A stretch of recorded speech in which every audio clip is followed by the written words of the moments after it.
Mga ka-sports, dalawang malalaking balita sa mundo ng basketball ang pag-uusapan natin ngayon. Una, isang 7'3" NBA Giant ang gagawa ng kasaysayan ngayon sa PBA. At pangalawa, may update kay Jordan Clarkson tungkol sa pagbabalik niya sa Gilas Pilipinas. Ano ang aasahan sa debut ni Bol Bol at gaano kalakas ang Gilas kapag nandyan si Jordan Clarkson at makakasama nila? Kung trip mo po ang ganitong content, paiwan ng follow at pa-subscribe na din. Tara po, simulan na natin.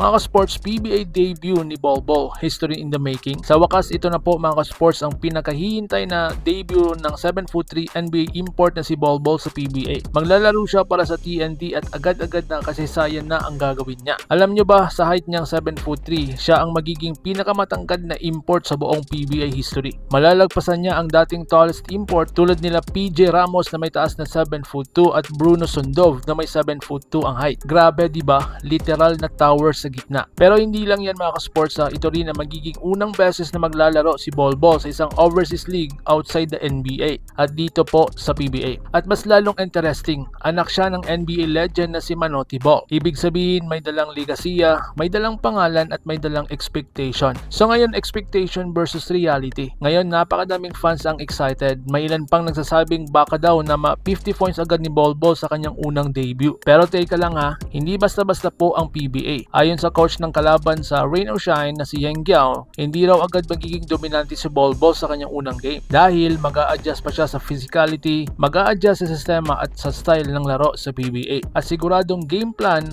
ang kalaban lalo na ang Rain or Shine. Pisikalan, banggaan, testingin ang katawan ni Bol Bol. Dahil alam naman natin, medyo payat ang build niya para sa isang 7-footer. Kaya ngayon mga sports, kayo naman ang tatanungin ko. Ano sa tingin nyo ang magiging stats ni Bol Bol sa kanyang unang PBA debut? 20 plus points ba? Double-double? O baka monster game agad? I-comment nyo po sa baba at babasahin ko yan. Ngayon naman mga sports, lipat po tayo sa Gilas Pilipinas update. May malaking update kay JC or mas kilala nating Jordan Clarkson. Sa isang panayam, inamin niya na gusto niyang makasama muli ang Gilas sa Asian Games. Ayon kay Clarkson, gusto niyang maglaro, gusto niyang tumulong pero tinitingnan pang schedule at availability niya. Ibig sabihin, hindi pa po final ito pero may pag-asa. So ngayon mga sports, ngayon isipin niyo to. Kapag natuloy si JC, posible nating makita sa iisang lineup si Justin Brownlee, si Mike Phillips, si Ange Kwame, si Benny Boatwright, si QMB at si Clarkson. Grabe, sobrang lalim ng lineup na yan. May scoring, may depensa at may size at may international experience. Lalo na kapag kalaban ng powerhouse tulad ng China,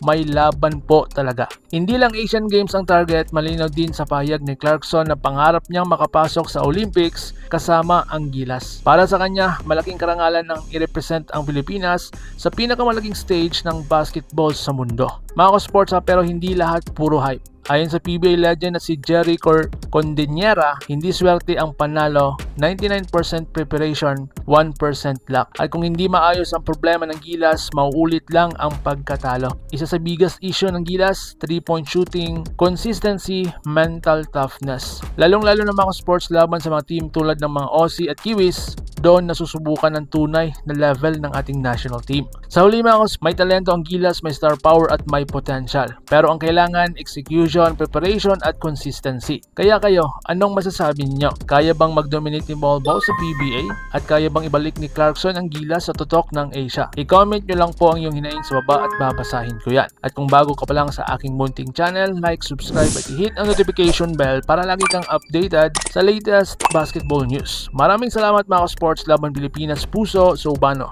Ingat po kayo. Mga ka-sports, kung hilig ninyong bumili ng mga Gilas jersey, Gilas accessories at mga gamit na pang basketball, habang nanonood po kayo sa aking mga videos, kindly check this basket on this lower part ng ating video at magpa-pop up yung ating mga items sa gilid. Mga legit po yung mga items dyan and see to it po na makabili po kayo ahead of time kasi meron po yung mga discounts and mga promos depende po sa seller. And also, kunting suporta din as a content creator po. Salamat!